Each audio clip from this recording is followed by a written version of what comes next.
नमस्कार दोस्तों, मैं हूं सुमन चौधरी और सक्सेस प्लस अकेडमी के प्लेटफॉर्म पर आप सभी का हार्दिक स्वागत है। तो दोस्तों, आज के इस वीडियो में हम बात करने वाले हैं प्राचीन चीन के इतिहास की येलो रिवर वैली सिविलाइजेशन या होंगहो रिवर वैली सिविलाइजेशन के इतिहास के बारे में। अब दोस्तों, जब बात आती है चीन के इतिहास की, तो मैंने रिसेंटली इस वीडियो में आपको चीन का संपूर्ण इतिहास पढ़ाया था। मैंने आपको बताया था कि चीन में तकरीबन आज से 1.7 मिलियन ईयर पहले से आदि मानव रहता था। होमो इरेक्टस जो कि इंसान की एक प्रजाति थी, वो तकरीबन 17 लाख साल पहले यहाँ पे रहती थी, इसके एविडेंस मिलते हैं। वहाँ से लेके अभी तक का इतिहास हमने इस वीडियो में पढ़ा था, जो कि एक काफ़ी डिटेल वीडियो था। 2 घंटे के आसपास का ये वीडियो है, जिसमें हमने डिस्कस किया कि प्री हिस्टोरिक पीरियड में, पैलियोलिथिक पीरियड जिसे आप पाषाण काल या स्टोन एज कहते हैं, उस समय यहाँ पे रहने वाला जो मानव था या आदि मानव था, वो किस तरीके का जीवन जीता था। फिर जो अर्लीस्ट कल्चर थे नियोलिथिक पीरियड और ब्रोंज पीरियड में, और जो सिविलाइजेशंस थे जिसमें ये येलो रिवर वैली सिविलाइजेशन भी था, यहाँ पे रहने वाले लोग किस तरीके का जीवन जीते थे, किस तरीके के उनके आर्टिफैक्ट्स थे, किस तरीके के एग्रीकल्चर और ऑक्यूपेशंस को वो अपनाते थे, क्या क्या खाते थे, क्या बोते थे, किस तरीके के ट्रेडिशंस को फॉलो करते थे, उसके बारे में हमने डिस्कशन किया। उसके बाद हमने ये चर्चा करी कि जो आगे इंपीरियल चाइना था, जिसमें डायनेस्टी पीरियड आ जाता है। डायनेस्टी पीरियड मतलब राजाओं का युग, जिसमें एक डायनेस्टी रूल करती है, फिर दूसरी डायनेस्टी रूल करती है, उस डायनेस्टी के कुछ राजा रूल करते हैं, फिर तीसरी डायनेस्टी, चौथी डायनेस्टी, ऐसे करके बहुत सारी डायनेस्टीज ने चाइना के ऊपर रूल किया। और वो जो पीरियड है वो है 220 या 221 बीसी से 1912 एडी तक का। तो ये जो है 2000 सालों से भी ज़्यादा का जो समय है, उसे इंपीरियल चाइना का पीरियड कहा जाता है। उसके बाद मैंने आपको मॉडर्न चाइना का इतिहास भी पढ़ाया कि मॉडर्न चाइना जो पहले रिपब्लिक ऑफ चाइना के रूप में इस्टेब्लिश हुआ, 1912 में एक क्रांति हुई, तो मोनार्की खत्म हुई और जो है रिपब्लिकन फॉर्म ऑफ गवर्नमेंट बनी। लेकिन वो रिपब्लिकन फॉर्म ऑफ गवर्नमेंट थी, उसमें नेशनलिस्ट लोग थे। उसके बाद नेशनलिस्ट और कम्युनिस्ट के बीच में एक सिविल वॉर चला, काफ़ी लंबे समय तक चला। उसके दौरान पहला विश्व युद्ध हुआ, दूसरा विश्व युद्ध हुआ। दूसरे विश्व युद्ध में जापान ने चाइना के ऊपर इन्वेजन किया, वो इन्वेजन खत्म हुआ, जापान दूसरे विश्व युद्ध में हारा। उसके बाद क्या होता है, फिर से वो सिविल वॉर रिज्यूम हो जाता है, और उसके बाद जो कम्युनिस्ट लोग होते हैं चाइना में, वो जीत जाते हैं। और उसके बाद आज का जो चाइना है, जिसे People's Republic of China PRC कहा जाता है, उसका एस्टेब्लिशमेंट हुआ 1949 में। तो ये जो संपूर्ण इतिहास है चाइना का, ये मैंने आपको इस वीडियो में पढ़ाया है। जो मैं आपको बता रहा हूँ, ये आप अगर आप सर्च करेंगे या प्लेलिस्ट में ढूंढेंगे सक्सेस प्लस एकेडमी के साथ, तो आपको मिल जाएंगे। अब दोस्तों, अब हम जो बात करेंगे वो इस दौर की करेंगे, नियोलिथिक पीरियड और ब्रॉन्ज एज की बात करेंगे। इस दौर में जो कल्चर और सिविलाइजेशंस थे, जिनमें से एक होंगहो रिवर वैली सिविलाइजेशन था, जो कि एक सिविलाइजेशन नहीं था, यहाँ पे क्रेडल ऑफ सिविलाइजेशन थे। बहुत सारे कल्चर्स का ये केंद्र था। एक कल्चर आता है, फिर दूसरा कल्चर आता है, फिर तीसरा कल्चर आता है, या समकालीन दौर में ही एक कल्चर इधर चल रहा है, एक एरिया में, इस क्षेत्र में मान लीजिए एक कल्चर इस क्षेत्र में चल रहा है, इधर एक कल्चर चल रहा है, फिर ये कल्चर का अंत हुआ, यहाँ पे कोई दूसरा कल्चर आ गया। तो बेसिकली इन सभी कल्चर्स में कुछ सिमिलरिटीज, कुछ इनसिमिलरिटीज, कुछ अंतर, कुछ समानताएं मिलेंगे। लेकिन एक फीचर है मेन, वो क्या है कि ये सभी कल्चर जो हैं इसी नदी के किनारे रहे, और इसी नदी ने इन सारे कल्चर्स को पाला। तो इनका जीवन स्तर कैसा था, क्या खाते थे, क्या पीते थे, कहाँ रहते थे, किस तरीके के घरों में रहते थे, किस तरीके के रिलीजन्स को फॉलो करते थे, इनके बारे में हम बात करेंगे। पॉलिटिकल और जो सामाजिक ढांचा है, राजनीतिक और सामाजिक ढांचा है, वो किस तरीके का था, उसकी बात करेंगे। अब इसी दौर में जब हम प्राचीन विश्व इतिहास को पढ़ते हैं, तो आपको पता है कि नदियों के किनारे बसे हुए 4 सभ्यताओं का जिक्र आता है। उसमें एक तो हम पढ़ने वाले हैं, ये होंगहो रिवर वैली सिविलाइजेशन है, ये चाइनीज सिविलाइजेशन है। भारत में उसी दौर में हड़प्पा सभ्यता थी, यानी सिंधु घाटी सभ्यता थी, जो सिंधु नदी के किनारे या इंडस रिवर के किनारे थी। इसे मोहनजोदारो सभ्यता भी कहा जाता है। इसी दौर में इजिप्ट में, जो कि दुनिया की सबसे लंबी नदी नाइल नदी बहती है, वहाँ पे एक सभ्यता थी, जिसे इजिप्शियन सभ्यता या मिस्र की सभ्यता कहा जाता है। यहाँ पे मिडिल ईस्ट में ही टिग्रिस और यूफ्रेट रिवर के बीच का जो क्षेत्र है, जिसे मेसोपोटामिया कहा जाता था, मेसोपोटामिया का मीनिंग होता है द लैंड बिटवीन 2 रिवर्स।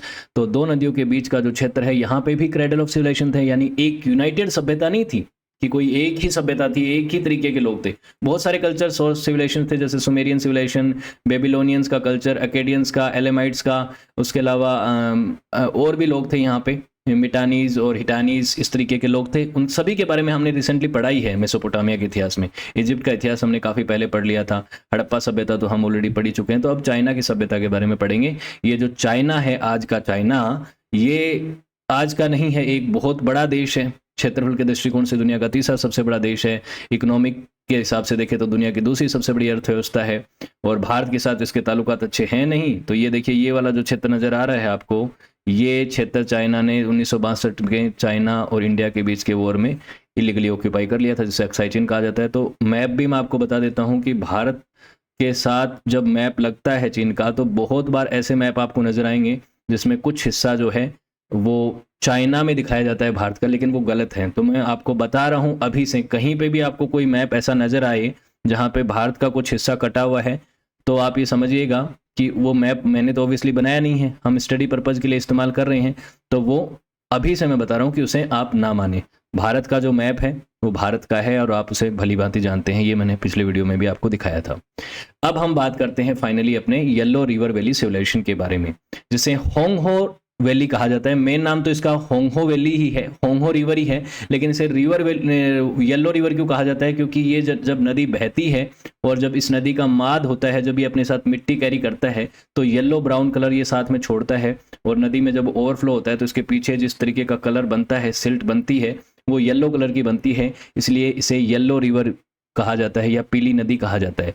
इस नदी का अगर आप मैप देखेंगे तो वो आपको चाइना में नॉर्दर्न क्षेत्र में इस तरीके का नजर आएगा। चाइना की ये दूसरी सबसे बड़ी नदी है, तकरीबन 5,500 किलोमीटर लंबी है, 5400 किलोमीटर स्पेसिफिकली मैं कहूँ तो इतनी लंबी नदी है ये नदी चाइना की सभ्यता की केंद्र रही है, इसीलिए इसे मदर रिवर भी कहा जाता है चाइना में, क्योंकि ये सभ्यताओं की क्या है, बर्थ प्लेस है। यहीं पे ज़्यादातर सभ्यताएं जो हैं उनका राइज हुआ। अर्लीस्ट सिविलाइजेशंस जो हैं चाइना के, वो यहीं पे राइज हुए, यहीं से एग्रीकल्चर शुरू हुआ, यहीं से जो है लोगों का एक सिविलाइजेशन शुरू हुआ, कल्चर्स जो हैं वो इसके आसपास रहने शुरू हुए, क्योंकि पानी जो है वो सबसे एसेंशियल नीड है किसी भी सिविलाइजेशन के राइज के लिए, किसी भी सभ्यता को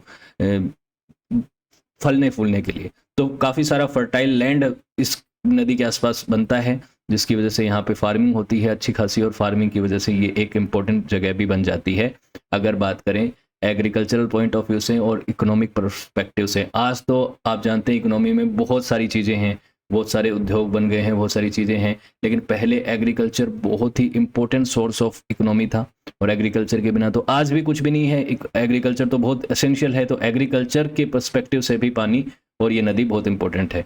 अब ये जो नदी है, ये मदर रिवर तो है चाइना के लिए, लेकिन चाइना का सोरो भी है, चाइना के लिए दुख का कारण भी बनती है। कारण क्यों बनती है? क्योंकि इस नदी में बहुत सारी बाढ़ आती हैं, आज से नहीं बहुत बल्कि हजारों सालों से यहाँ पे बहुत सारी बाढ़ आती हैं, और उन बाढ़ की वजह से बहुत सारे कल्चर्स जो हैं वो पूरी तरह से डिस्ट्रॉय भी हुए, बहुत सारे घर बार लोगों के तबाह हो जाते हैं जब बाढ़ आती है, इसलिए इसे चाइना का सोरो भी कहा जाता है। तो चाइना की मदर रिवर भी ये येलो रिवर वैली है, येलो रिवर है, और इनकी सोरो भी ये येलो रिवर है। ठीक है, कमेंट सेक्शन में बताइएगा कि ये जो ब्रह्मपुत्र रिवर है भारत में जो बहती है, ये इसका चाइना में कितना सेक्शन बहता है? तो ब्रह्मपुत्र रिवर भी चाइना के लिए भी इंपॉर्टेंट है, भारत के लिए भी इंपॉर्टेंट है। ठीक है, उसे किसका सोरो कहा जाता है ब्रह्मपुत्र नदी को, ये भी बताइएगा। तो सोरो से मुझे वो याद आया, इसलिए मैंने पूछा आपसे। अब येलो रिवर सिविलाइजेशन या होंगहो रिवर वैली सिविलाइजेशन जो है, ये यहाँ पे एक नहीं बल्कि कई सारे कल्चर्स थे, कई सारे सिविलाइजेशंस थे, कई सारे क्रेडल ऑफ सिविलाइजेशन थे। यहाँ पे एग्रीकल्चर की शुरुआत होती है, यहाँ पे जो चाइना के एंशियंट सिटीज़ हैं, सबसे अर्लीस्ट अर्बन सेंटर्स है वो यहाँ पे डेवलप हुए। यहाँ पे पॉलिटिकल पावर्स का जो है शुरुआती समय में उनका फाउंडेशन हुई, मतलब जो बाद में आगे चल के कुछ डायनेस्टीज भी आती हैं वो भी इसी क्षेत्र में डेवलप होती हैं, चाहे जिया डायनेस्टी हो, शिया डायनेस्टी जिसे कहा जाता है, शॉन डायनेस्टी हो, हैन डायनेस्टी हो, यहाँ पे जितनी बड़ी डायनेस्टीज थी वो इसी क्षेत्र में उनका राइज होता है। तो one of the 4 major civilisations में इसे काउंट किया जाता है, जैसा कि मैंने आपको पहले भी बताया था कि ये जो Egyptian civilisation, Mesopotamia, Indian civilisation और जो चाइनीज सिविलाइजेशन है, इनमें येलो रिवर सिविलाइजेशन काउंट होता है। लेकिन ये कॉन्सेप्ट जो है आज के समय थोड़ा सा आउटडेटेड हो गया। क्यों? क्योंकि चाइना में इसके दौरान इसी समय पे और भी कुछ कल्चर्स थे, जैसे यांगसे रिवर और लियास सिविलाइजेशन, कुछ और ऐसे सिविलाइजेशन थे जो इस दौर में थे। लेकिन एंशियंट हिस्ट्री को या आप कहें ईस्टर्न एशियन हिस्ट्री को जो पढ़ते हैं तो इस river Yellow River valley civilisation पे ज़्यादा फोकस किया जाता है। अब आने वाले समय में आर्कियोलॉजिकली एविडेंस मिल जाए और कोई ऐसी सिविलाइजेशन ऑस्ट्रेलिया में मिल जाए जो कि इनसे भी पहले की हो, मान लीजिए, अभी तक तो ऐसा नहीं हुआ है, मान लीजिए इनसे भी पहले की कोई सिविलाइजेशन मिले, बहुत विकसित रही हो और वो दब गई हो और उसके अवशेष बाद में मिले, तो फिर वो सरप्राइजिंग एलिमेंट होगा, हिस्ट्री को अलग तरीके से देखा जाएगा, अलग तरीके से पढ़ा जाएगा, वो तो एक बात है, क्योंकि हिस्ट्री जो है उसका रिविलेशन कंटिन्यूस होता जाता है। अब मेसोपोटामिया में जो आर्कियोलॉजिकल एविडेंस मिले वो 19वीं 20वीं शताब्दी में मिले हैं, ऐसे ही यहाँ पे 20वीं शताब्दी में बहुत सारी आर्कियोलॉजिकल फाइंडिंग्स मिली हैं, तब जाके पता चला कि कैसी सिविलाइजेशन थी। तो ये चीज़ें आगे भी होती रहेंगी और भी चीज़ें निकल के आएंगी सामने, तो उनसे हमें पता चलेगा। अभी तक जो पता चला है उसी के आधार पर हम चीज़ों को अभी एनालिसिस करते हैं। यहाँ पे योंग शो, लोंग शो जैसे कई बड़े कल्चर रहे नियोलिथिक पीरियड में, फिर आगे चल के ब्रॉन्ज पीरियड में कुछ और कल्चर्स आए और कुछ डायनेस्टीज भी आई, जैसे शिया डायनेस्टी, शोंग डायनेस्टी, जो डायनेस्टी, ये डायनेस्टीज भी इसी क्षेत्र में रही हैं। तो वो पीरियड जो है उसकी हम बात करेंगे। तो ये दो प्रमुख नदियां थी। अगर एंशियंट पीरियड के सिविलाइजेशंस की बात करें तो येलो रिवर जिसे होंगहो रिवर कहते हैं, और यांगजे रिवर ये जिसे चांगजियान भी कहते हैं, ये दो नदियां बहुत इंपॉर्टेंट नदियां हैं। यहाँ पे कई सिविलाइजेशंस का जो है वो डेवलपमेंट होता है। अब इसे क्रेडल ऑफ सिविलाइजेशन कहा जाता है। क्रेडल ऑफ सिविलाइजेशन मतलब सभ्यताओं का केंद्र। एक सभ्यता नहीं, बहुत सारी सभ्यताएं थी, यहाँ पे बहुत सारे कल्चर्स थे। तो ये कोई मोनोलिथिक या कोई यूनिफाइड एंटिटी नहीं थी कि एक ही सभ्यता ही, एक ही तरीके के लोग हैं, एक ही धर्म को मानते हैं, एक ही राजा है कोई और एक ही तरीके की एथनिकली ये एक ही ग्रुप है, ऐसा नहीं था। यहाँ पे बहुत डाइवर्सिटी थी, बहुत सारे कल्चर्स थे, और कल्चर भी कोई एक ही कल्चर ऐसा नहीं कि इस जगह पे एक कल्चर रहा, दूसरी जगह पे दूसरा, तीसरी जगह पे तीसरा, चौथी जगह चौथा, और वो कंप्लीटली चलते ही रहे नहीं। ये कल्चर ए है, आज ये कल्चर है, कुछ 150 साल चला, फिर ये 200 साल चला, 400 साल चला मान लीजिए, फिर इस कल्चर का एंड हो गया, इसी क्षेत्र में दूसरा कल्चर आ गया, भी दूसरा कल्चर उसने इस क्षेत्र को ऑक्यूपाई कर लिया। तो ये चीजें चलती रही हैं। तो यहाँ पे बहुत सारे एथनिकल ग्रुप रहे हैं, इस क्षेत्र को उन्होंने काम में लिया है, यहाँ पे एग्रीकल्चर किया है, अपने घर बनाए हैं, चाहे वो प्राचीन एंसेस्टर्स हों हैन चाइनीज के, चाहे नॉन हैन पीपल जो रहे हैं यहाँ के, उनके वंश एंसेस्टर्स हों, वो यहाँ रहे हैं बहुत सालों तक, और उन्होंने अपना जीवन यापन और अपना जीवन यहाँ पे बिताया है, जीवन यापन किया है बेसिकली। तो अगर एंशियंट येलो रिवर वैली के सिविलाइजेशंस या कल्चर्स की अगर हम बात करें, जो कल्चर्स यहाँ पे थे, तो उनमें ये कल्चर्स प्रमुख थे। इनमें भी ये 4 कल्चर ज़्यादा इंपॉर्टेंट हैं। इनमें जो नीचे के कल्चर हैं वो ब्रॉन्ज पीरियड के हैं, ब्रॉन्ज एज के, यानी जब ब्रॉन्ज धातु को खोज लिया गया था। चालकोलिथिक पीरियड जिसे कह सकते हैं कि कॉपर धातु ही पहली धातु थी जो इंसान ने इस्तेमाल करना शुरू करी थी, और कॉपर का ही एक अलॉय मेटल है ब्रॉन्ज। जब कॉपर में टिन मिला देते हैं तो ब्रॉन्ज बन जाता है, एक स्पेसिफिक मैटर में उसमें मात्रा में मिलाते हैं कॉपर में टिन, तो ब्रॉन्ज बनता है। तो ये सिविलाइजेशन इंपॉर्टेंट हैं, और सबसे प्राचीन जो इनका कल्चर है वो है नांगजाओ या नांगजाओ जो कल्चर है, ये तकरीबन 10,600 बीसी से 7500 बीसी का माना जाता है। कई जगह 9,500 साल बीसी का से 8,500 का बीसी का माना जाता है। इसका एग्जैक्ट टाइम नहीं पता चलता, अलग अलग सोर्सेज अलग अलग बातें करते हैं। कोई कहता है 10,000 बीसी से शुरू हुआ, कोई कहता है 9,500 से बीसी से शुरू हुआ, कोई कहता है 8,500 बीसी से शुरू हुआ, लेकिन ये रफली टाइम आप मान लीजिए, ठीक है। यहाँ पे इन कल्चर्स का आपको मैप भी नजर आ रहा है, ठीक है। फिर उसके बाद पैलीगांग कल्चर, ये 7,000 बीसी से 5,000 बीसी के बीच का है। तो ये सारे कल्चर यहाँ से जो मैं आपको दिखा रहा हूँ, यहाँ से लेके और इस लोंगशांग तक का या यहाँ तक का मान लीजिए, ये कौन से कल्चर हैं? ये कल्चर हैं नियोलिथिक पीरियड के, ठीक है। तो फिर है शिशान कल्चर, ये 6500 से 5,000 का। डेडिवान कल्चर जो है 6,000 से 5,000 का। बिक्सिन कल्चर, यांगशो कल्चर, इन सभी कल्चर्स को अभी मैं आपको पढ़ाऊंगा, तो अभी मैं नाम लेके आपका टाइम ज़्यादा नहीं खराब करूंगा, ठीक। अब इसे क्रेडल ऑफ सिविलाइजेशन क्यों कहा जा रहा है? मैंने पहले भी आपको बताया, क्योंकि यहाँ पे बहुत सारे कल्चर्स थे, कोई एक सिविलाइजेशन नहीं था, एक कल्चर नहीं था, डाइवर्सिटी थी, आपस में इंटरेक्शन भी होते थे, आइडियाज़, फिलोसॉफिकल और ये सारे तरीके के एक्सचेंज होते थे, एक दूसरे से चीज़ें सीखते थे, लेकिन कुछ क्लैशेस भी होते थे। संसाधनों के उपभोग के लिए हमेशा से जो है ह्यूमंस के बीच में क्या रहते हैं, क्लैशेस रहते हैं। सिविलाइजेशंस के दौर में, कल्चर्स के दौर में भी वो होते थे, तो ये चीज़ें थी। फिर आगे चल के कुछ रीजनल आइडेंटिटीज़ भी जो है उनका भी इमर्जेंस होता है, कुछ आगे चल के किंगडम्स भी बनते हैं, कुछ के बीच में लड़ाइयाँ भी होती हैं, कुछ के बीच में डिप्लोमेसी के इंगेजमेंट भी होते हैं, और आगे चल के कुछ डायनेस्टीज़ ने अपना ऑर्डर इस्टेब्लिश किया, अपने जो है किंगडम्स इस्टेब्लिश किए, अपने साम्राज्य इस्टेब्लिश किए, जैसे जिया, शांग, जो, किन, हैन, ये सभी डायनेस्टीज जो हैं वो इस क्षेत्र में राइज होती हैं। अब भले ही फ्रेगमेंटेशन था, बेसिकली है कि एक कल्चर तो था नहीं, बहुत सारे कल्चर्स थे, तो फ्रेगमेंटेशन तो था ही, टूटे हुए तो थे ही, लेकिन फिर भी उनमें कुछ ना कुछ कॉमन था, कुछ कॉमन चीज़ें आपको देखने को मिलती हैं कि एक क्षेत्र में जब एग्रीकल्चर एक स्पेसिफिक हो रहा है, मिलेट यानी बाजरे की खेती यहाँ पे होती थी, तो दूसरे कल्चर में भी आपको बाजरे की खेती नजर आती है। वो ऐसा नहीं कि एक जगह तो लोग बाजरे के बारे में जानते हैं, दूसरे कुछ उसके बारे में जानते ही नहीं है, और दूसरे किसी और चीज़ के बारे में जानते हैं, ये जानते ही नहीं है। तो वो चीज़ें भी देखने को मिलती हैं कि एग्रीकल्चर का जो सिस्टम था लगभग सब में एक ही दौर में शुरू हुआ। राइटिंग सिस्टम डेवलपमेंट हुआ वो तो काफ़ी लेट हुआ है, मतलब अगर स्पेसिफिक राइटिंग की, एक प्रॉपर राइटिंग की बात करें तो 1500 BC से पहले की के अराउंड जो है इनके यहाँ पे राइटिंग सिस्टम डेवलपमेंट हुआ। उससे पहले प्रोटो राइटिंग थी जिसे समझ नहीं सकते, वो अभी के लोग तो नहीं समझ सकते उसे, अभी तक उसे डिसिफाई नहीं किया गया है। कुछ ऐसी प्रोटो राइटिंग्स की बात चलती है 4000 BC के पहले की, जिसे हम अभी पढ़ नहीं पाते हैं। फॉर एग्जाम्पल जैसे सिंधु घाटी सभ्यता की जो स्क्रिप्ट है, जो राइटिंग्स है, उसे नहीं पढ़ पाते, उसी तरीके से वो प्राचीन जो इससे भी पुरानी राइटिंग्स हैं शैंग डायनेस्टी से पहले की, उसे नहीं पढ़ पाते। ठीक है, कुछ आगे चल के फिलोसॉफिकल डेवलपमेंट हुए तो वो पूरे रीजन में हुए। कुछ रिलीजियस बिलीफ का जो आइडिया प्रोपोगेट हुआ पूरे क्षेत्र में हुआ। कुछ कुछ अंतर थे लेकिन कुछ कुछ सिमिलरिटीज भी थी। तो ये एक इस तरीके की सिविलाइजेशन थी, इस तरीके का क्षेत्र था येलो रिवर वैली का, जहाँ पे एक कॉम्प्लेक्स मल्टीफेस्ड और ऐसा डाइवर्सिटी वाला इंटरेक्शन और अडेप्शन वाला कल्चर था, ट्रेडिशन था और सिविलाइजेशन था, जो कि 1000 साल तक तकरीबन चला है। और उसके बाद आगे चल के यहाँ पे कुछ किंगडम्स वगैरह बने हैं और फिर चीज़ें बदलती चली गई हैं। तो अब इसकी टाइमलाइन को देखेंगे। तो अब हम थोड़ी सी पैलियोलिथिक पीरियड की बात करेंगे एक स्लाइड में, उसके बाद ये जो आपके कल्चर्स हैं एक के बाद एक इन सभी कल्चर्स को डिस्कस करेंगे। जैसा कि मैंने आपको पहले ही बताया था कि पैलियोलिथिक पीरियड वो पीरियड है जो पूर्व पाषाण काल जिसे बोलते हैं। पूर्व पाषाण काल मतलब जब आदि मानव यहाँ पे रहना शुरू हुआ था, तकरीबन 1.7 या 1.8 मिलियन ईयर पहले के हमें एविडेंस मिलते हैं कि उस समय इंसान रहना शुरू हुआ था चीन में। और 10,000 BC तक का जो समय है जिसमें इंसान बहुत ही हंटर गैदरर की तरह रहता था, उसे ज़्यादा चीज़ें पता नहीं थी, वो उस तरीके का लाइफ रहता था, उसे अर्ली पाषाण काल कहते हैं, पैलियोलिथिक पीरियड कहते हैं। फिर नियोलिथिक पीरियड की अभी हम बात करेंगे तो 2000 BC तक का जो टाइम है 10,000 BC से, उसमें जो कल्चर रहते हैं वो नियोलिथिक के हैं। फिर ब्रॉन्ज एज का जो पीरियड है वो 2000 BC से 770 BC का है।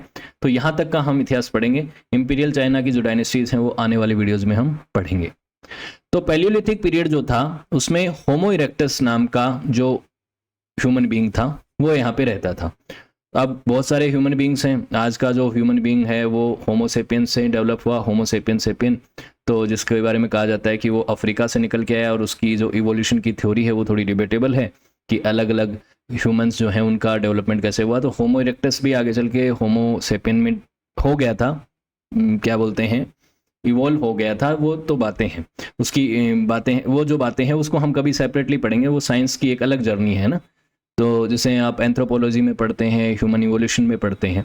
तो ये जो पैलियोलिथिक साइट्स यहाँ पे मिली हैं उनसे हमें पता चलता है कि यहाँ का जो मानव था, जो यहाँ पे येलो ब्राउन कलर में जो स्टोन से दिखा रखे हैं, ये सारी पैलियोलिथिक साइट्स हैं चाइना की। यहाँ पे हमें आदि मानव जो था यहाँ का उसके बारे में पता चलता है, जैसे पिकिंग मैन या यांगमाहो मैन कहा जाता है, वो यहाँ पे मिलता है। तो इनके बारे में एविडेंस मिलता है। इसने आग का इस्तेमाल करना कब से शुरू किया, तो इसके अवशेष या इसके एविडेंस मिलते हैं कि तकरीबन 1 से 1.8 मिलियन ईयर बैक ही वो आग जलाना सीख गया था। तो कितना बड़ा अंतर है देखिए, 1 से 1.8 मिलियन ईयर यानी कि 10 लाख से 18 लाख के बीच में। तो बहुत लंबा पीरियड हो गया। इतने लंबे पीरियड में उसने आग जलाना भी सीखा, उसने बेसिक हंटिंग गैदरिंग वगैरह करना शुरू किया। फिर वो साथ में रहना, कम्युनिटी में जब रहना शुरू हुआ तो कल्चर्स डेवलप हुए और फैमिली बनाना शुरू कर दिया। तो cultures of Yellow River valley civilisation China की अगर हम बात करें तो यहाँ पे बहुत सारे कल्चर्स थे। तो इस येलो रिवर के आसपास के क्षेत्र में, पहले तो आप इसका मैप देख लीजिए, यहाँ पे आपको बहुत सारे कल्चर नजर आएंगे। जब बार बार मैं ऐसे जगहों का नाम लूंगा कि शांगशी के क्षेत्र में, हेबेल के क्षेत्र में, शांगडाउन के क्षेत्रों में यहाँ पे कुछ कल्चर्स थे, तो उन कल्चर्स की आप बात कीजिएगा, उनके कैरेक्टरिस्टिक्स को समझिएगा। क्षेत्र के ऊपर मेन फोकस मत कीजिएगा कि ये मैं बात करूं कि शांगशी, तो शांगशी कहाँ होगा, इतना कंफ्यूज होने की जरूरत नहीं, कोई आपके एग्जाम में इतना पूछेंगे नहीं है, ठीक है, या आपको उसके बारे में इतने जानने की जरूरत होगी भी नहीं। तो सबसे पुराना जो कल्चर है चाइना के नियोलिथिक पीरियड में, जो सबसे प्राचीनतम जो कल्चर है उसकी अगर हम बात करें तो वो है नानजुआगटू नांगजोंगटो, आप इसको कहीं किस तरह से प्रोनाउंस करते हैं एग्जैक्टली मुझे भी नहीं पता। नांगजोंगटो कल्चर जो है उसका जो समय काल है वो अलग अलग बताया गया है। कहीं जगह 10,500 BC से 7,000 BC चलेगा, कहीं जगह 9,000 BC से 7,000 BC, कहीं 8,500 से। आपका इसका जो रफली टाइम है वो मान लीजिए 9,500 से 9,000 BC के अराउंड इसका राइज होता है इस सिविलाइजेशन का, इस कल्चर का। Basically one of the earliest Neolithic site थी ये नॉर्दर्न चाइना की, ठीक है, हेबाई प्रोविंस में आज के समय मिलता है। तो यहाँ पे खुदाई जब हुई, आर्कियोलॉजिकल एविडेंस निकाले, पुरातात्विक विभागों ने जब यहाँ पे खुदाई करी 1986 में, तो पता चलता है कि ये काफ़ी रिच कल्चर था। यहाँ पे पोट्री भी मिली है, स्टोन टोल्स भी मिले हैं, यहाँ पे बोन आर्टिफैक्ट्स भी मिले हैं, यहाँ पे मिलेट कल्टीवेशन यानी बाजरे की खेती होती थी, इसके बारे में भी पता चलता है। 10,500 साल पहले यहाँ पे खेती होती थी। तो मतलब एग्रीकल्चर 10,500 साल पहले से चाइना के लोग जानते थे, ये हमें पता चलता है नानजोंगटो कल्चर से। अर्लीस्ट कल्चर एग्रीकल्चरल प्रैक्टिस और डोमेस्टिकेशन आप कह सकते हैं चाइना के इतिहास का था ये। यहाँ पे डोमेस्टिकेशन ऑफ डॉग्स भी होता था। वर्ल्ड हिस्ट्री में ज़्यादातर जगहों पे डॉग का डोमेस्टिकेशन बहुत पहले हो गया था, बाकी कैटल से भी पहले हो गया था। तो डॉग्स का इवन ये लोग तो आगे चल के आगे कुछ कल्चर्स में आपको पता चलेगा कि वो बोर यानी सुअर का भी कल्टीवेशन डोमेस्टिकेशन करते थे, उसे भी पालते थे। तो 10,000 साल पहले 10,000 BCE में ये डॉग को भी डोमेस्टिकेट करते थे, पालते थे और खेती भी करते थे, बाजरे की खेती करते थे, पोट्री भी बनाते थे, स्टोन टूल्स भी मिले। स्टोन टूल्स तो ऑब्वियसली मिलेंगे, पैलियोलिथिक पीरियड के भी स्टोन टूल्स मिलते ही हैं। तो पहले जो स्टोन के पत्थर के टूल्स बनाते थे अपने जीवन में जो जो चीज़ें करते थे उसके लिए जो टूल्स इस्तेमाल होते हैं, चाहे हंटर गैदरर जो है शिकारी शिकार करने के लिए पत्थरों के टूल बनाते थे, और फिर खेती करने के लिए खेती बाड़ी के लिए जो टूल लगते हैं वो भी स्टोन के बनते थे। तो नियोलिथिक पीरियड में भी स्टोन के ही टूल थे। नियोलिथिक का मतलब है क्या? नया पाषाण काल, नया पत्थर युग। तो पत्थर के ही टूल इस्तेमाल होंगे, लेकिन वो थोड़े आधुनिक होंगे, थोड़े बेहतर होंगे, थोड़े शार्प होंगे, जो इंसान जो है over the period of time सीख गया था। तो ये साइट है, इस क्षेत्र में थी ये नांगजोउ साइट, जो कि 10,000 साल पुरानी है, 10,000 BC की है। तो आज से तो 12,000 साल पुरानी होगी। Excavations conducted by various archaeological institutions uncovered layers of animal bones. Animals bones का मिलने का मतलब क्या है कि वहाँ पे एनिमल्स का डोमेस्टिकेशन होता था, या फिर उनको खाते भी थे, उनको मतलब बेसिकली खाते थे ना, एक डाइट के तौर पे भी लेते थे। चारकोल्स मिले हैं, स्टोन टूल्स मिले हैं। तो कुछ अंडर जो डेक यहाँ पे लेक बन गई बाद में, लेक डिपॉजिट्स के अंडर ये इनको दफनाया गया था, तो वो एक्सकवेशन से मिलता है। फिर discovery of shed light on the transition from hunter gatherer society to settle farming community. यहाँ से हमें एक चीज़ पता चलती है कि पहले जो पैलियोलिथिक पीरियड में या मेजोलिथिक पीरियड में जो प्राचीन पत्थर का युग था, पाषाण काल था, मध्य पाषाण काल था, उस समय जो लोग हंटर गैदरर थे, शिकारी थे, घुमक्कड़ थे, और शिकार पे ही अपना जीवन रहते थे और एक जगह रहते नहीं थे, क्योंकि एक जगह रहेंगे तो शिकार वहाँ पे थोड़ी आएगा उनके पास चलने। वो एक जगह से दूसरी जगह मूव करते थे। यहाँ पे जंगलों में रहे, यहाँ पे शिकार किया, और फिर यहाँ की जगह को खाली कर दिया, जीव मर गए, खत्म हो गए, तो फिर दूसरी जगह चले गए, वहाँ पे रहने लग गए। लेकिन बाद में जब फार्मिंग शुरू करी, तो फार्मिंग तो एक जगह पे सेटल होना ही पड़ेगा, एक जगह रहना ही पड़ेगा, तो एक जगह रहने लग गए, फार्मिंग कम्युनिटीज़ बन गई। तो ये वो एक ट्रांजिशन पीरियड जो है उसके बारे में हमें पता चलता है इस कल्चर से। और उसके बाद अर्ली नियोलिथिक पीरियड जो था 7,000 BC से 5,000 BC के बीच का ही आगे चल के, तो उसमें हमें पता चलता है कि ये डोमेस्टिकेशन करने लग गए एनिमल्स को। अब एनिमल्स के साथ इनके जो है वो ताल्लुकात बदल गए। पहले तो एनिमल्स को किस तरह से देखते थे, सिर्फ मार के खाना है उसे, बाद में उसको पालना भी शुरू कर दिया इन्होंने। तो इस तरह से चीज़ें आपको देखने को मिलती हैं। फिर पैलीगांग कल्चर जो है वो 7,000 BC से 5,000 BC का था, और ये 1977 में जो है इसकी आर्कियोलॉजिकल डिस्कवरी हुई। और यहाँ के बारे में पता चलता है कि ये एलिगिटेरियन सोसाइटी थी बेसिकली। इलेगिटेरियन सोसाइटी का बेसिकली मतलब क्या है कि यहाँ पे कोई पॉलिटिकल ऑर्गेनाइजेशन नहीं था, कोई ऊंचा नहीं था, कोई नीचा नहीं था, कोई राजा नहीं, कोई मुखिया नहीं, सब बराबर है, सबको पॉलिटिकली इक्वल राइट्स हैं। तो यहाँ पे कोई मुखिया नहीं था। तो ये एक ऐसी सोसाइटी थी जिसमें किसी को मुखिया की जरूरत थी नहीं, सब बराबर थे, सब चल रहा था। मिलेट का कल्टीवेशन यहाँ पे भी होता था ऑब्वियसली, कि बाजरे की खेती अगर इनसे पहले वाला कल्चर कर रहा है तो आगे वाला कल्चर तो करेगा ही। एनिमल हस्बेंड्री वो भी करते थे, ये भी करते थे। ये पिग को पालना शुरू कर चुके थे। पिग के बारे में पता चलता है कि ये बेसिकली पिग मतलब सुअर को भी पालते थे। डॉग की डोमेस्टिकेशन तो होता ही था। उसके बाद ये डॉग डियर्स और वाइल्ड बोर्स का भी हंटिंग करते थे। फिशिंग कार्प्स वगैरह, हेम्प फाइबर नेट्स वगैरह, इनको भी इस्तेमाल करते थे। ठीक है, ये सब चीज़ें आपको पता चलती हैं। और ये कल्चर कहाँ पे था, ये देखिए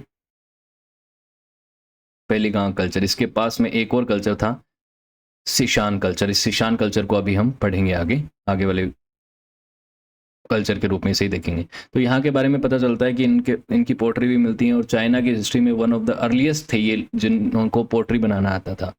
और इनके बारे में एक और इनका फीचर था कि इनके जो ब्यूरियल साइट्स मिली हैं और जो रेजिडेंशियल साइट्स मिली हैं, मतलब जहाँ पे लोग रहते थे और जहाँ पे लोगों को दफनाया जाता था, वो दूर होते थे आपस में, उनके बीच में डिस्टेंस होती थी। मतलब लोगों को उन्हीं के घरों में नहीं दफनाया जाता था, या घर के सामने या घर के बगल में नहीं, मतलब दूर दफनाया जाता था। और ये चाइना के कई नियोलिथिक कल्चर्स की एक विशेषता थी कि घर के पास नहीं, दूरी पे एक अलग ब्यूरियल एरिया में उनको दफनाया जाता था। यहाँ पे कुछ arrow head, spear head, axe head, ये सब चीज़ें भी मिली हैं, टूल्स मिले हैं स्टोन के, जिसमें पता चलता है कि शिकार के लिए किस तरीके के टूल्स ये लोग इस्तेमाल करते थे। तो इस तरीके से इनके टूल्स डेवलप हो गए थे। इनकी जो पोट्री मिली है, जिसमें पानी रखने की पोट्री या खाना पकाने की पोट्री जो है वो इस तरीके की मिली है। तो पोट्री जो है वो भी over the period of time develop हो रही थी, बेहतर होती जा रही थी। फिर शीशान कल्चर की बात करें तो शीशान कल्चर का जो समय काल है वो तकरीबन 6500 से 5000 बीसी का है। और ये एक नियोलिथिक कल्चर था। ऑब्वियसली 2000 बीसी तक के जितने भी कल्चर हैं वो सब क्या है, नियोलिथिक कल्चर हैं। 10,000 बीसी से 2000 बीसी के बीच में सब नियोलिथिक कल्चर हैं। यहाँ पे भी मिलेट की फार्मिंग होती थी 10,000 बीसी से, जो पहले से ही चलती आ रही थी मिलेट की फार्मिंग, वो यहाँ पे भी हो रही थी। तो ये एविडेंस मिलते हैं। तो शीशान कल्चर जो है वो यहाँ पे था। तो कई बार कुछ लोग जो हैं इस पेलिगांग और शीशान कल्चर को एक मान लेते हैं, लेकिन ऐसा था नहीं। इनके बीच में सिमिलरिटी जरूर थी। और बैक्सिन जो कल्चर था, यहाँ पे एक और कल्चर था इसके बाद पास में ही, इस मैप में नहीं है, किसी अगले मैप में मैं आपको दिखाऊंगा। तो बैक्सिन जो कल्चर था उसके साथ भी इसकी सिमिलरिटीज थी, लेकिन ये एक सेपरेट कल्चर था, सेम कल्चर नहीं था। ठीक है, कुछ चीज़ें ऐसी मिलती हैं, कुछ अलग आर्टिफैक्ट्स मिलते हैं। तो ये आर्टिफैक्ट्स की वजह से और इनकी कम्युनिटीज़ की वजह से हम देख पाते हैं कि शीशान कल्चर अलग था। शीशान कल्चर के बारे में एक चीज़ और सजेस्ट की जाती है कि ये अर्लीस्ट लोग थे जहाँ से सिनो तिब्बतियन लैंग्वेज फैमिली का राइज होता है। तो सिनो तिब्बतन लैंग्वेज यानी कि चाइना और तिब्बतियन रीजन में जो भाषाएं बोली जाती हैं, उनका जो उदय है वो इस रेड वाले क्षेत्र से हुआ। ये रेड वाला जो क्षेत्र है वो लेट शीशान और अर्ली याक्शाओ कल्चर का जो है लोग रहने वालों का क्षेत्र था। और यहाँ से ही माना जाता है कि जो सिनो तिब्बतियन लैंग्वेज फैमिलीज हैं उनका राइज होता है। अगला जो कल्चर है वो है डेडिवान कल्चर। 6000 से 5000 बीसी के बीच में था। ये भी नियोलिथिक कल्चर था और शानजी वाले प्रोविंस में था। आज के समय के प्रोविंस अगर चाइना की बात करें तो यहाँ का मेन कैरेक्टरिस्टिक्स क्या था कि थिन वॉल वाली और कोड मार्क्ड पोट्री ये लोग बनाना जानते थे, जिसे लोग लॉन्गू टाइंग जो क्या बोलते हैं, इस तरीके की पोट्री ये लोग बनाते थे। मतलब पतले, इनकी वॉल बहुत पतली होती थी। तो बेसिकली इस तरीके की पोट्री बनाना सीख गए थे लोग। तो अलग अलग तरीके की पोट्री यहाँ पे बहुत ही अलग अलग पोट्री मिलेंगी जो अलग अलग कामों के लिए लोग इस्तेमाल करते थे। कहाँ पे है इनका क्षेत्र, तो कौन सा कल्चर चल रहा है हमारा, डाडीवान कल्चर। तो डाडीवान कल्चर आप ढूंढ लीजिए यहाँ पे कहाँ पे मिलेगा आपको, ये रहा, अरे मार के हट गया, हाँ डाडीवान कल्चर ये रहा। तो डाडीवान कल्चर जो है वो यहाँ पे था। यहाँ पे इसे बाइजिया कल्चर भी बोला जाता है। तो यहाँ पे बहुत सारी सिमिलरिटीज़ मिलती हैं पोट्री में, आर्किटेक्चर में। जो पैगिगांग कल्चर जो था, शीशान कल्चर था, उसके साथ भी सिमिलरिटीज़ मिलती हैं। तो बेसिकली ये कि एक सिविलाइजेशन का के अंदर तो नदी थी, येलो रिवर थी, उसके आसपास में जो कल्चर्स थे अलग अलग, उनमें कुछ ना कुछ इन सिमिलरिटीज़ थी, लेकिन फिर भी कह सकते हैं कि यहाँ पे बहुत सारी समानताएं भी थी। यहाँ पे अगर बात करें कि इस एग्जीबिशंस जो हुए हैं यहाँ पे खुदाई में, पता चलता है कि 60,000 साल पहले से ही धीरे धीरे जो खुदाई की अलग अलग साइट्स मिली है। मतलब आदिमानव पहले वाला भी यहाँ पे रहता ही था। तो अलग अलग ऑक्यूपेशंस के बारे में, उनके बारे में पता चलता है कि पहले हंटर गैदरर सोसाइटी, फिर उसके बाद एक एग्रीकल्चरल सोसाइटी, उसके बाद जब एग्रीकल्चरल सरप्लस होने लग गया तो उसके बाद और भी दूसरे ऑक्यूपेशंस आए। तो एक कॉम्प्लेक्स वो फीचर भी मिलता है। फिर इस जगह को आगे चल के डाडीवान कल्चर जो था यहाँ पे यांगशाओ कल्चर आ गया, फिर चांगशान कल्चर आ गया। तो ये एक चीज़ें हमें पता चलती है। इनके बारे में एक और डिस्कवरी मिलती है कि यहाँ पे लार्ज कम्युनल मीटिंग हॉल्स भी थे। तो कम्युनल मीटिंग हॉल्स होंगे तो इसका मतलब बेसिकली कम्युनिटी के वेलफेयर के लिए या किसी भी तरीके के डिसीजन के लिए लोग इकट्ठा होते थे। तो डाडीवान की सोसाइटी के बारे में एक कम्युनल एस्पेक्ट भी हमें पता चलता है कि एक कम्युनिटी में लोगों के साथ इकट्ठा होते थे किसी ना किसी रीज़न की वजह से, या तो कोई फेस्टिवल को सेलिब्रेट करना या किसी भी तरीके के डिसीजन के लिए ये लोग जो है वहाँ पे इकट्ठा होते थे। तो माना जा सकता है कि एक तरीके की ऐसी सोसाइटी थी ये, ऐसा कल्चर था जहाँ पे लोग एक साथ इकट्ठा होके किसी ना किसी तरीके का कोई ना कोई फैसला लेते थे या किसी तरीके का कोई सेलिब्रेशन करते थे। यहाँ पे पता चलता है कि डॉग्स कोई लोग पालते थे और डॉग्स को पालते थे, उनको मिलेट तक खिलाते थे। इसका मतलब ये नहीं है कि डॉग को अलग अलग चीज़ें हैं, जैसे आज के समय में भी कुछ जैसे मुर्गी पालन करते हैं कई लोग, मुर्गी पाल के उसको उसको एक भोजन में शामिल कर लेते हैं, बेसिकली उसका बना के खा जाते हैं उसे। कई जो हैं मुर्गी मुर्गा पालने के अलावा बकरी पालते हैं या कोई और जीव पालते हैं, उसको मार के खा जाते हैं। तो ये चीज़ें उस समय पे भी होते थे। तो जीवों को पालते थे, उनका डोमेस्टिकेशन करते थे, उनको खाते थे, और कुछ को इस्तेमाल करते थे शिकार के लिए भी, जैसे डॉग्स का इस्तेमाल करते थे, शिकार के लिए भी करते थे और उनको खाने के लिए भी इस्तेमाल करते थे। तो इस तरह से चीज़ें यहाँ पे चलती थी। उसके बाद एग्रीकल्चर जो है वो इंटेंसिफाई हुआ इस समय, एग्रीकल्चर को और ज़्यादा ये लोग करने लग गए, सोसाइटियल डेवलपमेंट हुआ, सोसाइटी के जो है स्ट्रेटिफिकेशन हुए, मतलब उनमें जो है थोड़े थोड़े वो सामाजिक ढांचा भी उनका बदलना शुरू हुआ। फिर बिक्सिन कल्चर आता है। बिक्सिन कल्चर का पहले तो मैप भी देख लीजिए आप। बिक्सिन कल्चर कहाँ पे नजर आ रहा है आपको, ये रहा बिक्सिन कल्चर। यहाँ पे था 5000 से 3000 बीसी के बीच में, 6000 से 5000 बीसी के बीच में बिक्सिन कल्चर था। ये जो मैप आपको दिख रहा है न्यूलिथिक कल्चर का, ये 5000 से 3000 बीसी के बीच का है। तो इस दौरान बिक्सिन कल्चर भी था ऑब्वियसली।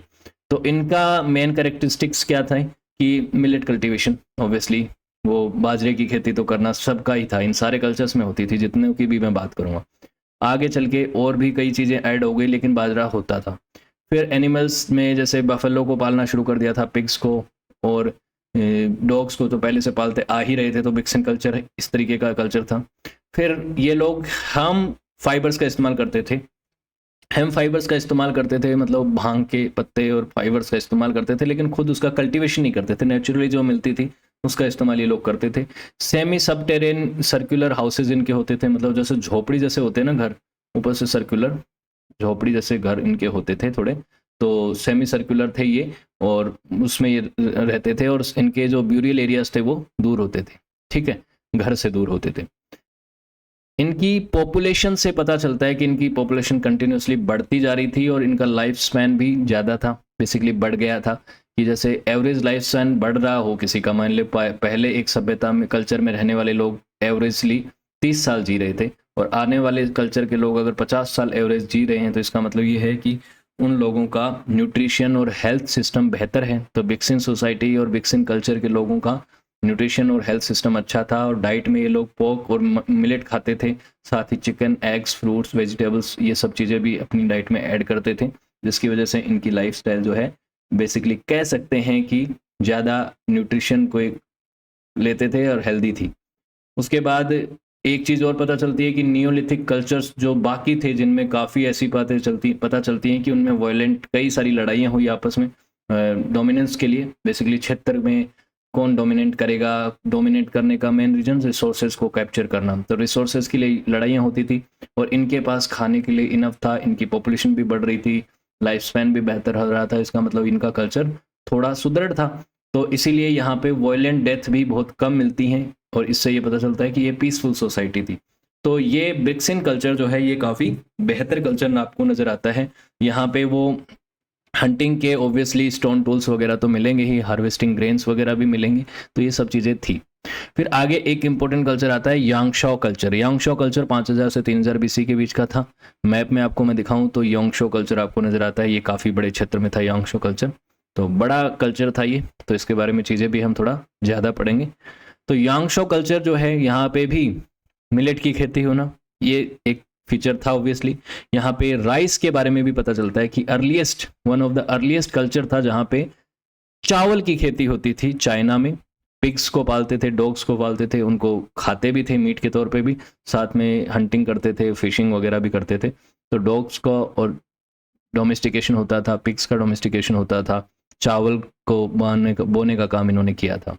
इन्होंने पॉलिश स्टोन टूल्स प्रोड्यूस किए। पहले ये बेसिकली टूल्स, स्टोन टूल्स हैं, उनके ऊपर पॉलिश कर देते थे, क्योंकि वो इनके टूल्स थे, उनसे इनकी रोजी रोटी चलती थी, उनको पॉलिश किया इन्होंने। पेंटेंट पोर्ट्री भी इनकी मिलती है। तो पोर्ट्री वगैरह से इनसे हमें पता चलता है कि इस तरीके की ये इनके घर बार भी कुछ इस तरीके के थे, सेमी सबस्टेरियन बिल्डिंग्स, मतलब ऊपर से क्या कह सकते हैं आप, मड से बनी हुई घर, नीचे से तो मड, और इनके ऊपर जो है आप कह सकते हैं कि घास फूस की छत इनकी। तो जैसे झोपड़ी बनती है नीचे, आपने झोपड़ी के बारे में सुना ही होगा, देखा होगा, जो आप सर्च करेंगे तो नीचे की जो दीवारें होती हैं वो तो मड ब्रिक्स वगैरह से बन जाती हैं, और ऊपर का जो छप्पर है वो भूसे से बन जाता है, अलग अलग तरीके के भूसों का इस्तेमाल करके। तो इस तरीके से ये अपने घर बनाते थे। और the village covered extensive area with the houses surrounding the centre square, के आसपास के क्षेत्र में ये घर इस तरह से बने हुए होते थे। इनका जो सोसाइटी का स्ट्रक्चर है वो डिबेटेबल है। कुछ लोग मानते हैं कि ये एक मैट्रियार्कल सोसाइटी थी, कुछ लोग कहते हैं कि पैट्रियार्कल सोसाइटी थी। एग्जैक्टली किसी को अभी कंप्लीटली नहीं पता, तो ये एक डिबेट चलती है। पोट्री की बात करें तो काफ़ी एक्सटेंसिव, काफ़ी अच्छी पोट्री इनकी मिलती है, और बाकी कंपेरेटिवली अगर देखें तो इससे पहले के जो दौर थे उससे भी ज़्यादा रिच पोट्री इनकी मिलती है। तो अलग अलग तरीके की पोट्री जिस पे अलग अलग तरीके की मार्किंग कर रखी थी, अलग अलग तरीके का पेंट कर रखा था, तो पेंटेड पोट्री इनकी मिलती है। फिर इनका जो कल्चर था उसे 3 पीरियड में बांटा गया, 3 फेजेज में, अर्ली, मिडल और लेट यांगशो कल्चर। तो इनमें क्या है कि अलग अलग दौर में अलग अलग चीज़ें डेवलप हुई। ऑब्वियसली कि अर्ली पीरियड में, क्योंकि एक लंबा पीरियड है, देखिए आप 5000 से 3000 साल, मतलब 2000 सालों का जब इतिहास पढ़ते हैं, अभी का आप देखिए, अभी से 2000 साल पहले तक आप जाएंगे तो कितना कुछ बदल गया। तो इस सोसाइटी और इस कल्चर में भी तो बहुत कुछ बदला होगा। शुरुआती समय में जो चीज़ें जानते थे उसके बाद बहुत सी चीज़ें सीखी होगी। 2000 सालों में आदमी बहुत कुछ सीख जाता है, तो 2000 सालों में इन्होंने भी बहुत कुछ सीखा, और 2000 सालों का इतिहास उसे 3 चरणों में देखा जाता है। आगे का जो कल्चर था वो था दावेनकाउ कल्चर। दावेनकाउ कल्चर जो था वो 4300 से 2400 बीसी का है। दावेनकाउ कल्चर आपको नजर आएगा यहाँ पे, ये मैप आप देखते हैं 3000 बीसी के आसपास का। 3000 बीसी में इधर देखिए आपको इंडस वैली सिविलाइजेशन नजर आ रहा है, इधर सुमेरियंस नजर आ रहे हैं, मेसोपोटामियंस, इधर अर्ली इजिप्शियन डायनेस्टीज नजर आ रही हैं। यहाँ पे लोंगशॉन है, यहाँ पे दावेनकाउ है, इधर मजियाओन कल्चर है। ये काफ़ी सभी कल्चर इस दौर में यहाँ पे थे। और भी बाकी आपको कल्चर नज़र आते हैं, यामानाया कल्चर, इधर देखिए आप स्टेपीज की तरफ, बोटाई कल्चर, ठीक है, ये कल्चर्स यहाँ पे थी।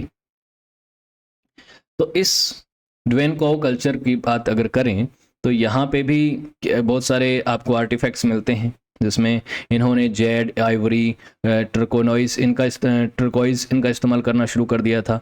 और ये ड्रम्स बनाने के लिए एनिमल जो होता है उसकी स्किन का इस्तेमाल करते थे ड्रम्स बनाने के लिए, जैसे अभी भी होता है, ड्रम्स का जो बैंड बनता है वो ड्रम्स वगैरह जो बनते हैं उसमें इस्तेमाल होता है, स्किन यूज़ होती है। तो ये इस्तेमाल करते थे किसका, मगरमच्छ की स्किन का इस्तेमाल करते थे। तो इस तरह से चीज़ें आपको पता चलती हैं। तो यांगशो कल्चर, और इस तरह देखिए आपको दावेनकाउ कल्चर जो है, इसकी मैं बात कर रहा हूँ। तो दावेनकाउ कल्चर को भी देखें तो यहाँ पर भी बहुत अच्छी पोट्री मिलती है। इनकी पोट्री पे भी कलर मिलता है, अलग अलग शेप में मिलती है, अलग अलग तरीके की पोट्री अलग अलग पेंट में, अलग अलग कलर में मिलती है। तो ये चीज़ें जानते थे। उसके अलावा एक और महत्वपूर्ण ये चीज़ जानते थे, वो था कि ये डेंटल एब्लिगेशन और क्रैनियल डिफॉर्मेशन जानते थे, मतलब दांतों का ऑपरेशन करना। और दांत एब्लिगेशन, डेंटल एब्लिगेशन मतलब एक दांत को निकाल देना। अगर आप दांत निकाल देंगे अपने चेहरे से तो आपके चेहरे का शेप बदल जाएगा, शकल सूरत ही बदल जाएगी पूरी। तो उससे क्या है कि बेसिकली चेहरे का आकार बदल जाता था। क्रैनियल यानी सर का ऑपरेशन करना चाहते थे, उसका भी ये चेंज कर सकते थे, डिफॉर्मेशन कर देते थे। तो टीथ और हेड की शेप बदल जाती थी जब ये चीज़ें कर सकते थे। तो ये चीज़ें अर्लीस्ट ये चीज़ें जानने लग गए थे, मतलब मेडिकल या आप कर सकते हैं सर्जिकल कुछ चीज़ें ये करना सीख गए थे, सर्जरी वगैरह सीख गए थे। डिफरेंट फेजेस थे इनके भी, और अलग अलग फेजेस में अलग अलग तरीके की ब्यूरियल प्रैक्टिसेस थी। सोशल स्ट्रक्चर भी over the period of time बदल गया। कैसे कि जब अर्ली फेज था इनका तो उसमें पता चलता है कि इनकी सोसाइटी एगलिटेरियन थी, यानी कि सब इक्वल थे। यहाँ पे कोई पॉलिटिकल स्ट्रक्चर था नहीं कि, या कोई सोशल स्ट्रक्चर भी नहीं था, सामाजिक ढांचा नहीं था कि ऊंची कास्ट, नीची कास्ट या ऊंचा क्लास, कोई किसी तरीके का सामाजिक ढांचा नहीं था, सब बराबर थे। लेकिन बाद में चीज़ें पता चलती हैं कि जब आगे फेजेस बदले, जिनके पास पावर आई, जिनके पास अच्छे मकान बन गए, अच्छे जिनके पास ऑक्यूपेशन हो गए, तो फिर धीरे धीरे चीज़ें जो हैं वो बदलती गई। और बदलने का जो पता है वो हमें चलता है उनके ब्यूरियल साइट से, उनके कॉफिन से।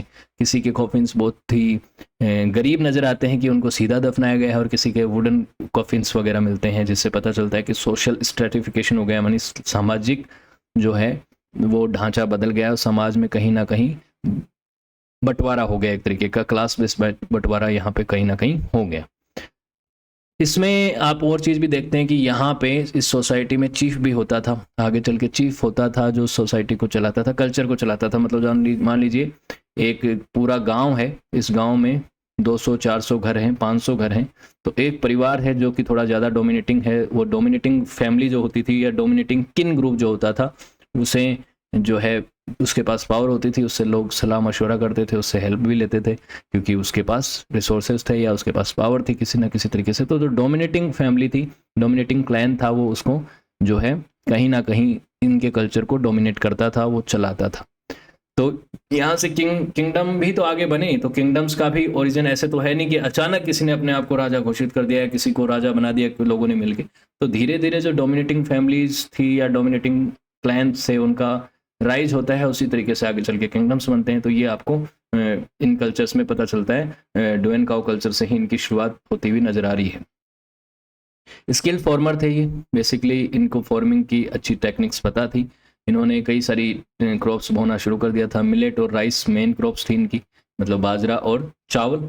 और उसके बाद अलग अलग एनिमल्स को रेज करते थे ये, chickens, pigs, cattles, sea foods, इन सभी को पालते थे और बाद में डाइट के रूप में इनका इस्तेमाल करते थे ऑब्वियसली। तो इस तरीके के कल्चर थे, आपस में जुड़ते भी थे ये, दूसरे कल्चर्स के साथ भी इनके इंटरेक्शंस थे, उनसे भी इन्होंने चीज़ें सीखी थी। स्पेशली यांगशाओ कल्चर के साथ इनके अच्छे इंटरेक्शंस थे, ट्रेड वगैरह भी ऑब्वियसली होता ही था।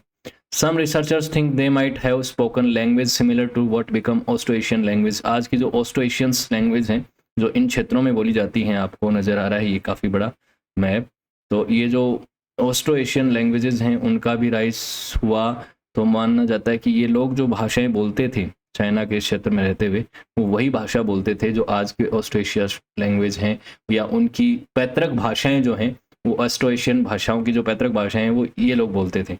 इनके फिजिकल फीचर्स जो थे वो काफ़ी अलग थे आसपास के कल्चर के लोगों से, जिनसे ये पता चलता है कि इनके जो एंसेस्टर्स हैं वो कहीं ना कहीं कोई दूसरी जगह से आए होंगे और यहाँ पे आके उन्होंने रहना शुरू कर दिया होगा, माइग्रेशन किया होगा। तो ये चीज़ और आपको पता चलती है क्योंकि उनके कहीं ना कहीं थोड़े बहुत परिवर्तन देखने को मिलते हैं। फिर अगला कल्चर आता है लोंगशान कल्चर या ब्लैक पोट्री कल्चर जिसे कहा जाता है चाइना में। ये 3000 से 1900 बीसी का कल्चर था। ये भी लेट न्यूलिथिक कल्चर था या मिडल या लोअर येलो वैली सिविलाइजेशन था ये, जिसमें रहते थे, रिवर वैली में रहते थे ये। जो मैं आपको मैप में ही दिखा देता हूँ।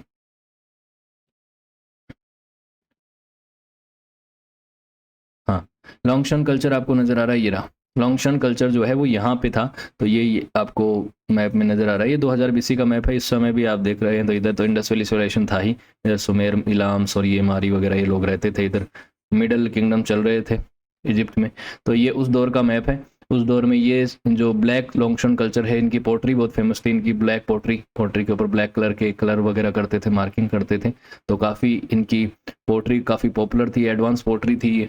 तो इसलिए इनको इनकी पोट्री के नाम से जाना जाता है, ब्लैक पोट्री कल्चर के नाम से इनको जाना जाता है। ठीक है। फिर ये भी मिलेट की खेती करते थे। तो फॉक्सटेल मिलेट, जो मिलेट बाजरे की ही अलग अलग ब्रीड है, उनमें से अलग अलग उनके फॉक्सटेल और फिर ब्रूम्सकॉर्न मिलेट और राइस और वीट, इनकी खेती करना शुरू कर दिया था इन्होंने। तो मिलेट, राइस और वीट इनकी खेती करते थे ये लोग। तो समय के साथ साथ बहुत सी खेती अलग अलग क्रॉप्स बोने लग गए थे। शुरुआत में आप मिलेट देख रहे थे, बाद में बाजरा आया, फिर अब वीट भी आ गया। पिग्स को पालते थे मीट के लिए, सोर्स ऑफ मीट था इनका पिग को पालना, और उनको पालते थे और उसको पका के खाते थे। उसके बाद शीप गोट वगैरह का भी डोमेस्टिकेशन करते थे। बाद में शुरू हुआ था शिपन गोट्स का, डॉग्स को भी कंज्यूम करते थे। तो इस तरह से चीज़ें आपको पता चलती है। और इसी दौर में पता चलता है कि स्मॉल स्केल पे सिल्क प्रोडक्शन भी शुरू हो गया था। सिल्क चाइना का बहुत मशहूर था एंशिएंट पीरियड में, लेकिन वो बाद में जब इसका एक्सपोर्ट हुआ, सिल्क रूट बना, यूरोपियंस भी सिल्क यहाँ से परचेज करते थे। लेकिन सिल्क का अर्लीस्ट प्रोडक्शन शुरू हो गया था इस दौर में तकरीबन 3000-1900 बीसी के बीच में, इस लोंगशान कल्चर में। तो सिल्क प्रोडक्शन जो है इन लोगों ने शुरू कर दिया था। ये तो सेरीकल्चर का अर्लीस्ट फॉर्म था, अर्लीस्ट टाइम था जिस समय ये चीज़ें होनी शुरू हो गई थी। इस लोंगशान कल्चर में ही रिलीजन और रिचुअल्स भी काफ़ी इनके लिए महत्वपूर्ण हो चुके थे। अब रिलीजन महत्वपूर्ण हो गया था। बेसिकली क्या है कि जब लोगों की ज़रूरतें, खाना पीना हो रहा है, मतलब एक सभ्यता की तरफ बढ़ रहे हैं वो लोग, मतलब उनके पास प्रॉपर फूड वगैरह, उनकी बेसिक नीड्स पूरी हो रही है, रोटी कपड़ा मकान उनको मिल रहा है, तब जाके रिलीजन अस्तित्व में आता है। तो रिलीजन अस्तित्व में आया तो कैटल, पिग, शीप, डियर्स, ये जो हैं इनको गर्म करना, हीटेड करके एक डिविनेशन फॉर्म ये करते थे, तो ये भी एक इनका रिचुअल था। मतलब उनका सेक्रीफाइस करना, बेसिकली कैटल्स का, पिग्स का, शिप्स का, उनका सेक्रीफाइस करता था और किया जाता था। और कुछ इवेंट्स और कुछ ऐसे एविडेंस मिले कि ह्यूमन सेक्रीफाइस भी यहाँ पे होता था, शांक्सी और सेंट्रल प्लेन्स में, जो लॉन्गशॉन पीरियड है उसका। तो ह्यूमन सिविलाइजेशन जैसे मिजो अमेरिका में होता था, मिजो अमेरिकन कल्चर्स में, जैसे मैंने आपको मायन सिविलाइजेशंस के बारे में बताया था, एज़टेक सिविलाइजेशन के बारे में बताया था, तो वहाँ पे ह्यूमन सेक्रीफाइस होते थे। वैसे यहाँ पे भी ह्यूमन सेक्रीफाइस होते थे, उतने बड़े तर्ज पे नहीं। वहाँ पे तो लाखों की, हज़ारों की संख्या में भी एविडेंस मिले हैं कितने ह्यूमन सेक्रीफाइस हुए। यहाँ पे कुछ एविडेंस इसके मिले हैं। फिर लॉन्गशॉन कल्चर में ही उसको भी फेजेस में बांटा गया। एक 3000 से 2600 बीसी के बीच का फेज है, फिर 2600 से 2000 के बीच का फेज है बीसी में ही। तो यहाँ पे अलग अलग आपको चेंजेस देखने को मिलते हैं। टूल्स में इंप्रूवमेंट मिलता है, पोट्री में चेंजेस मिलते हैं, डोमेस्टिकेशन ऑफ एनिमल्स का कैरेक्टरिस्टिक्स बदल गया, वो चीज़ें होती हैं। फिर जो लेट पीरियड था उसमें ये जो है ऐसा पीरियड आ गया कि यहाँ पे रीजनल वेरिएंट्स एमर्ज हो गए, मतलब अलग अलग क्षेत्रों में, मतलब एक मान लीजिए एक क्षेत्र है पूरा कल्चर, अलग अलग गांव हैं, यहाँ पे 10, 15, 20 गांव हैं, तो ये वेरिएंट्स बन गए। हर कोई पावरफुल होता जा रहा था समय के साथ साथ, तो उनका अपना अपना दबदबा बढ़ता चला गया। कभी इसका दबदबा बढ़ा, फिर अगले टाइम में इनका बढ़ गया, फिर इनका बढ़ गया। तो इस तरह से चीज़ें इस लॉन्गशो कल्चर में पॉलिटिकली भी चेंज होती हुई नजर आती हैं।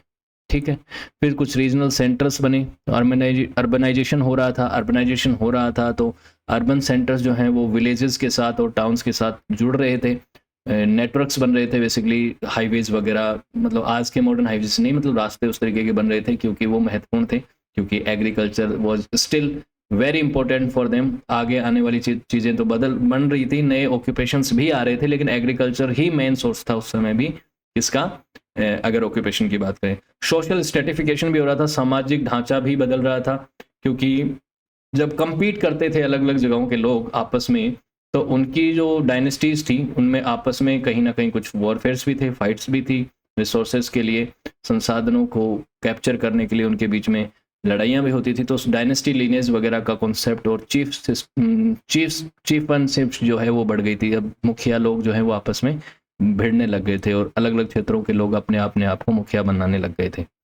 डिक्लेयर करने लग गए थे। फिर इनका डिक्लाइन हुआ। डिक्लाइन होने का मेन कारण था एक तो शार्प पॉपुलेशन डिक्रीज, बड़े शहरों को, बड़ी क्षेत्रों को, जो बड़े सेंटर्स थे लॉन्गशॉन कल्चर के, उनको लोग छोड़ के शहरों की तरफ शिफ्ट होने लग गए, और जो आगे दूसरी जगहों पे शिफ्ट हो गए, वहाँ पे एक अलग कल्चर डेवलप हो रहा था, और कल्चर था वहाँ पे पहले से भी, तो वो था इरलिटो कल्चर, जिसके बारे में अभी हम पढ़ेंगे। तो इरलिटो कल्चर जो है उसमें ये लोग शामिल हो गए। इरलिटो कल्चर जो है उसने इनकी जगह को ले लिया। तो सिग्निफिकेंटली ये लॉन्गशो कल्चर जो है इसका काफ़ी कंट्रीब्यूशन है, काफ़ी इंपॉर्टेंट कल्चर था, लेकिन बाद में इसकी जगह जो नया कल्चर आया वो ब्रोंज एज पीरियड का था अगला। तो इरलिटो कल्चर को अभी हम पढ़ेंगे, लेकिन इन्होंने अपने दौर में कई टेक्नोलॉजिकल डेवलपमेंट किए, सोशल और कल्चरली काफ़ी कुछ चाइना के इतिहास को दिया।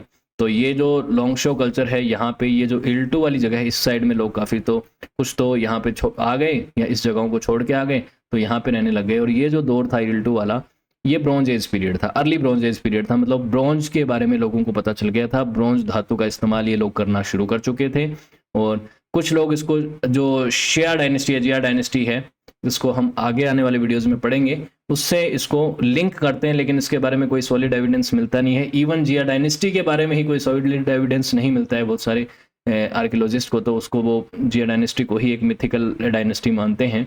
तो ये चीज़ें कही जाती हैं कि ये जो इरलिटो कल्चर था, यही जगह जो है आगे चल के जिया डायनेस्टी का सेंटर बना।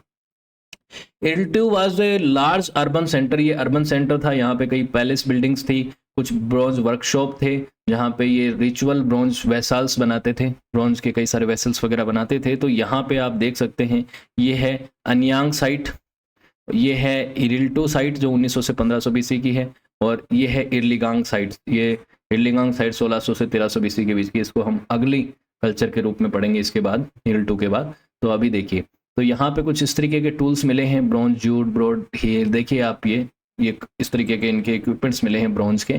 तो ब्रॉन्ज धातु का इस्तेमाल, यानी कि जो कि एक अलॉय मेटल है कॉपर का, उसका इस्तेमाल करना शुरू कर दिया था। चालकोलिथिक पीरियड का एक कल्चर है, 4 फेजेस में इसको बांटा जाता है, 4 फेजेस में बांटा जाता है। वैसे तो 400 सालों का ही पीरियड है, लेकिन फिर भी इसे 4 भागों में बांटा गया, क्योंकि इन्होंने समय के साथ साथ जल्दी जल्दी तरक्की करी, इन्होंने ब्रॉन्ज का प्रोडक्शन जो है वो बढ़ाया समय के साथ साथ, और काफ़ी जो है इनका जो है क्या कह सकते हैं, काफ़ी इंपॉर्टेंट यहाँ पे आर्टिफैक्ट्स मिले हैं, वेपन्स मिले हैं, टूल्स मिले हैं, जिनसे पता चलता है कि अलग अलग दौर में अलग अलग तरीके से इन्होंने डेवलपमेंट किया। शुरुआती आज से 400 साल पहले जो टेक्नोलॉजी थी और आज के समय जो टेक्नोलॉजी है उसमें कितना अंतर है, सब कुछ ही अंतर है, सारा ही अंतर है। आज के समय से अगर हम कंपेयर करें तो वैसे ही इन्होंने भी 400 सालों में काफ़ी कुछ तरक्की करी थी।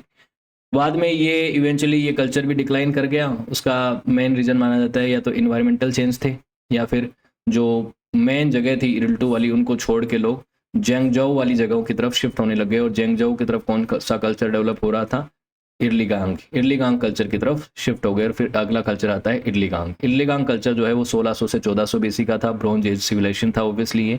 उसके बाद ये जेंगजोउ जो शांग सिटी थी वहाँ पे इनकी मेन साइट थी, और इन लोगों के बारे में कहा जाता है कि इनके पास बड़ी बड़ी दीवारें थी इनके आसपास के, इनके चारों तरफ इस कल्चर के जो मेन स्ट्रॉन्ग सेंटर्स थे उनके चारों तरफ दीवारें हुआ करती थी, उनके अंदर वर्कशॉप हुआ करते थे जहाँ पे पोट्री और ब्रोंज आइटम्स वगैरह बनाते थे। तो ये एक इम्पोर्टेंट हब था उस समय का। फिर ये जो लोकेशन है इसके पास एक और साइट थी जिसका नाम है पांगलोग चेंग, जो कि येंसजे रिवर जो है उसकी साइट मानी जाती है, उसके ऊपर थी वो। तो वहाँ की साइट है वो अर्लीगांग, उसके साथ भी इनके ट्रेड्स थे, रिलेशंस थे। फिर आगे बाद में इसी साइट्स को और इसी कल्चर को, इर्लिगांग को ब्रॉन्ज बहुत ज़्यादा इवॉल्व हो चुका था। पहले इर्लिटॉग की कल्चर में जो टूल्स बनते थे ये अब और ज़्यादा बनने लग गए। तो ये पहला चाइना की हिस्ट्री में wide spread use of bronze vessels था कि ब्रॉन्ज के बहुत ज़्यादा टूल्स इस्तेमाल होने लग गए, वेसल्स इस्तेमाल होने लग गए। और चाइनीज़ आर्कियोलॉजिस्ट जो हैं, एंशिएंट चाइनीज़ हिस्टोरियंस भी जो हैं, वो इस एर्लीगांग कल्चर को अर्ली शांग डायनेस्टी के साथ जोड़ते हैं। जो जिया डायनेस्टी के बाद शांग डायनेस्टी आती है उसके साथ जोड़ते हैं, लेकिन कोई इसका रिटर्न रिकॉर्ड नहीं मिलता, रिटर्न एविडेंस नहीं मिलता। लेकिन अगर चाइनीज हिस्टोरियंस किसी तरीके से इसको जोड़ते हैं उनके पुराने अभिलेखों के हिसाब से, इंस्क्रिप्शंस के हिसाब से, तो कहीं ना कहीं इसको उसके तौर पे माना जा सकता है कि इर्लिगांग कल्चर वो कल्चर था जो आगे चल के जहाँ पे शांग डायनेस्टी का इस्टेब्लिशमेंट हुआ। तो इस तरीके के ब्रॉन्ज के वेसल्स जो है इर्लिगांग कल्चर में भी मिलते हैं। ठीक है, तो अब मैं शांग डायनेस्टी वगैरह, जिया डायनेस्टी, इन सारी डायनेस्टीज को अगले वीडियोस में पढ़ाऊंगा। पहले जिया को पढ़ेंगे, फिर शांग को पढ़ेंगे, फिर जो डायनेस्टी को पढ़ेंगे, किन को पढ़ेंगे, हान को पढ़ेंगे। तो ये तो इंपीरियल चाइना की हिस्ट्री की टाइमलाइन है जिसको हम जिया डायनेस्टी से लेके लास्ट की कौन सी डायनेस्टी है आपकी, किन डायनेस्टी जो है, किन डायनेस्टी तक पढ़ेंगे। तो बहुत सारी डायनेस्टीज आएंगी। उसके बाद रिपब्लिक चाइना का हिस्ट्री पढ़ेंगे, फिर पीपल्स रिपब्लिक ऑफ चाइना के इस्टेब्लिशमेंट की बात तो हम ऑलरेडी चाइनीज सिविल वॉर के वीडियो में कर ही चुके हैं। तो चाइना का जो सिविल वॉर हुआ, माओ जेडोंग की बायोग्राफी हुई, उसमें वो चीज़ें हम डिस्कस कर चुके हैं। चाइना और ताइवान का जो इशू है उसको भी हम डिस्कस कर चुके हैं। कंप्लीट चाइनीज हिस्ट्री को भी डिस्कस कर चुके हैं। टाओइज्म, कन्फ्यूसिज्म को भी पढ़ चुके हैं। अब हम इन डायनेस्टीज़ को समय के साथ साथ पढ़ेंगे। होपफुली आपको चीज़ें अच्छी लग रही होंगी, वीडियो अच्छा लगा होगा। अगर अच्छा लगा तो लाइक कीजिएगा और कमेंट कीजिएगा, जो आपको अच्छा लगा, नहीं लगा तो भी करिएगा। जो भी आपका सजेशन होगा उसको मोस्ट वेलकम है। साथ ही सक्सेस प्लस एकेडमी की एप्लीकेशन को भी डाउनलोड कीजिएगा। यहाँ पे आपको इन वीडियोस की PDF मिल जाएंगी, इनसे रिलेटेड और वीडियो लेक्चर्स मिल जाएंगे। साथ ही सक्सेस प्लस एकेडमी के प्रीमियम कोर्सेज को भी आप एक्सेस कर सकते हैं। चैट सेक्शन के माध्यम से आप मुझसे डायरेक्टली जुड़ सकते हैं। आपका कोई भी डाउट हो या कोई सजेशन हो तो मैं एज सुन एज पॉसिबल आपको रिप्लाई करूँगा। सेम चीज़ है इंस्टाग्राम के साथ, इंस्टाग्राम से भी आप जुड़ सकते हैं। सक्सेस प्लस एकेडमी ऑफिशियल जो पेज है वहाँ पे आप जुड़ सकते हैं, हैंडल है। Okay, so thank you so much for watching this video. Have a good day, see you next class.